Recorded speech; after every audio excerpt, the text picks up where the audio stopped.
దుమ్మెత్తిపోసిండు.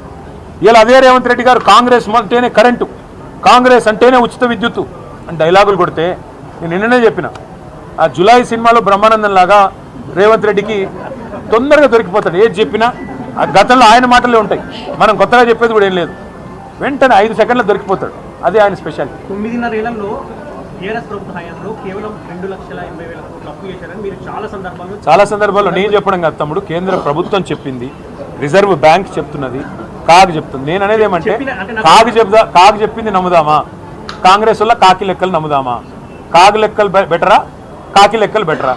కాబట్టి అబద్ధాలు చెప్తే కూడా కనీసం వాళ్ళకన్నా లింక్ ఉండాలి కదా. ఇప్పుడు నిన్న ఒకటే వేదిక మీద ముఖ్యమంత్రి గారు, డిప్యూటీ సీఎం గారు, ఒక ఆయననేమో రైతుల కోసం 1,75,000 కోట్లు ఖర్చు పెట్టాం 30 నెలల్లో అని గంభీరమైన ప్రసంగం ఒక ఆయన చేస్తాడు. ఆయన డిప్యూటీ నెంబర్ 2 1,56,000 కోట్లను అదే వేదిక మీద 5 నిమిషాల తేడాలో చెప్తాడు. ఎవరిని నమ్మాలా? అంటే వాళ్ళకే అబద్ధాల విషయంలో కూడా పొంతం లేదు. ముందు వాళ్ళు సింక్ అయితే మంచిది. అంటే లోక్సభలో వివరాలు చెప్పినా, ఆర్బీఐ లెక్కల ప్రకారం మీరు కాగ్ చెప్పినా, ఇన్ని చెప్పినా కూడా 8 లక్షల కోట్లని ముఖ్యమంత్రి నుంచి మంత్రులు ఈ విధంగా ప్రచారం చేయడానికి మీరు ఎట్లా ఏముంటుంది బ్రదర్? ఇప్పుడు నేతి బీరకాయలో నెయ్యి ఎంతుందో, మైసూర్ బోండాలో మైసూర్ ఎంతుందో, రేవంత్ రెడ్డి మాటల్లో నిజాయితీ గంతే ఉంటుంది. రేవంత్ రెడ్డి అనేవాడు 50 లక్షల రూపాయలతో దొరికిన దొంగ. అట్లాంటి దొంగ మాటలకు విలువే ఉంటుంది, విశ్వసనీయతే ఉంటుంది. ఆయన కింద పనిచేసే చిన్న దొంగలకు విలువే ఉంటుంది, విశ్వసనీయతే ఉంటుంది. వాళ్ళు మాట్లాడే మాటలు కాకి లెక్కలు నోటికి వచ్చినట్టు చెప్తామంటే ఎవడు పట్టించుకుంటాడు? నాకు అర్థం కాదు. చేతగానోడు ఇవాళ ఏం మాట్లాడితే ఏం లాభం? 100 రోజుల్లో 6 గ్యారంటీలు అన్నాడు, 2 లక్షల రుణం మాఫీ చేస్తా అన్నాడు, ఇంకా నానా పిచ్చవాగుడంతా వాగాడు.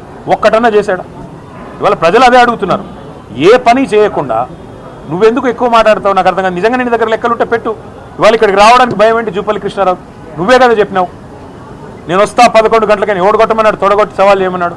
మళ్ళీ ఇక్కడికి రాకుండా పారిపోయి మా వాళ్ళని అరెస్ట్ చేయించి నీ దగ్గరకు వస్తుంటే ఇంకా మళ్ళీ పైకి వెళ్ళి మీరు మీడియా వాళ్ళు వాళ్ళ అబద్ధాల సొల్లుపురాణని మీరు ఎండగట్టాలి. నిజానికి ఏది వాస్తవం మీరు పెట్టండి మీడియాలో చర్చ, మేము వస్తాం.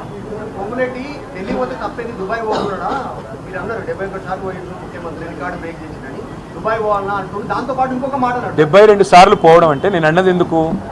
ఢిల్లీ పోతే నాకు ఎవడు ఇజ్జత్ ఇస్తలేడు అని నువ్వే అంటున్నావు. మరి ఎవడు పిలుస్తుండే నిన్నాడా?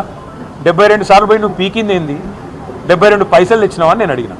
నువ్వు దుబాయ్ పోతావా, లండన్ పోతావా, హార్వర్డ్ బిజినెస్ స్కూల్ పోతావా, ఎడపోతే నాకెందుకు? కానీ పొంగులేటు చేయాల్సిన పని ఏంటంటే అసలు నీ డిపార్ట్మెంట్లో 1 కోటి ఎకరాల నిషేధిత జాబితాలు ఎందుకు పెట్టినావు? నీ కొడుకు వట్టినాగులపల్లిలో నీ కొడుకు ఇవాళ కంపెనీల మీద పడి భూములు ఎందుకు లాక్కుంటున్నాడు? ఆయన మీద కేసులు పెట్టిన అధికారులు ఎందుకు ట్రాన్స్ఫర్ అవుతున్నారు తెల్లారి కల్లా? అది చెప్పు. 20 లక్షల ఇల్లు కడితేనే ఓట్లు అడుగుతా అన్నావు కదా, ఇందిరమ్మ ఇల్లు. 20 లక్షల మంది గృహప్రవేశాలు చేయించే ఓట్లు అడుగుతా అన్నావు కదా. చేతనైతే అది నిలబెట్టుకో. తెల్లారు లేస్తే రోజు సొల్లెందుకు? ఏ చర్చ?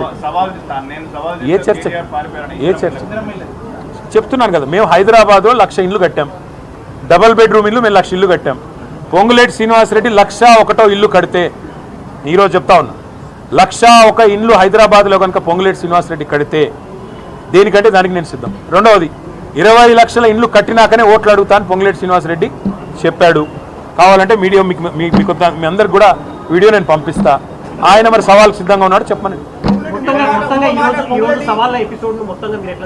ఎట్లా చూస్తాం? చాతగానోళ్లకు మాటలు ఎక్కువ, చెల్లని రూపాయికి గీతలు ఎక్కువ. ఈ ముఖ్యమంత్రికి మంత్రులకు బిల్డప్ ఎక్కువ తప్ప పని చేయడం చేత కాదు. ఈ రోజు కూడా ఈ నిమిషానికి కూడా ఇప్పుడు కంచన్బాగ్ పోదామంటే పోదాం. మేము ఇక్కడి నుంచి బయలుదేరితే మమ్మల్ని అరెస్ట్ చేస్తారు. మా నాయకులు హరీష్ రావు గారు, శ్రీనివాస్ గౌడ్ గారు, మా ఆర్ఎస్ ప్రవీణ్ కుమార్ గారు, మాజీ ఎమ్మెల్యేలు అందరినీ అరెస్ట్ చేసి తీసుకొని పోయారు. మీకు ఏ భయము లేకపోతే, మీ వాదనలో నిజాయితీ ఉంటే, మీ దగ్గర వాస్తవాలు ఉంటే, మీరు ఏ కుంభకోణాలు చేయకపోతే అరెస్ట్ చేయాల్సిన అవసరం ఏముంది? ఎందుకు భయపడుతున్నారు? గన్ పార్క్ కాడికి వస్తాను మీరే అన్నారు, మేము గన్ పార్క్ కాడికే బయలుదేరుతుంది. మొదలు ప్రెస్ క్లబ్ అంటిమి, కాదు మీరు గన్ పార్క్ అన్నారు, గౌరవ మంత్రులు కదా అని ఆడికే బయలుదేరినాము. మళ్ళీ అక్కడికి పోతా అంటే అరెస్టు. ఇప్పుడు కూడా జూపల్లి కృష్ణారావు గారు ఇక్కడికి వస్తానని చెప్పి 11 o'clock అన్నారు, ఇప్పుడు 12:30 అవుతుంది. మేము ఇంకా ఇక్కడ ఎదురు చూస్తూనే ఉన్నాం. షాల్వా రెడీగా ఉంది, మంత్రి గారి కుర్చీ కూడా రెడీగా ఉంది, మైకులు రెడీగా ఉన్నాయి, కెమెరాలు కూడా రెడీగా ఉన్నాయి. ఇప్పటికైనా వస్తానంటే మంత్రి గారి సేఫ్టీ బాధ్యత నాది, రమ్మనండి.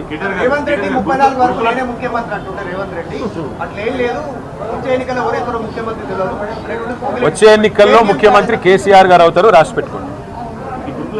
సంబంధించి 1100 కోట్ల టెండర్లు అయితే 2000 కోట్ల అవినీతి ఎట్లా జరిగింది?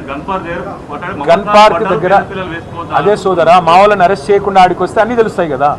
మీరు అంత భయపడుతూ ఇదేమన్నా మోనోలాగ్ మాత్రమా? డైలాగ్ కావాలంటే ఇద్దరు రావాలి.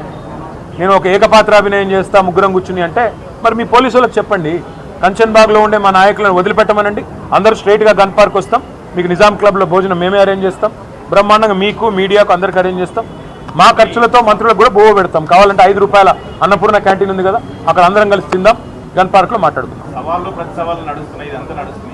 నెక్స్ట్ బీఆర్ఎస్ పార్టీ ఏం చేయబోతుంది? ఎదురు చూస్తాం మంత్రుల కోసం. అసెంబ్లీ వస్తుందా చూద్దాం, మా పని మేము చేస్తాం.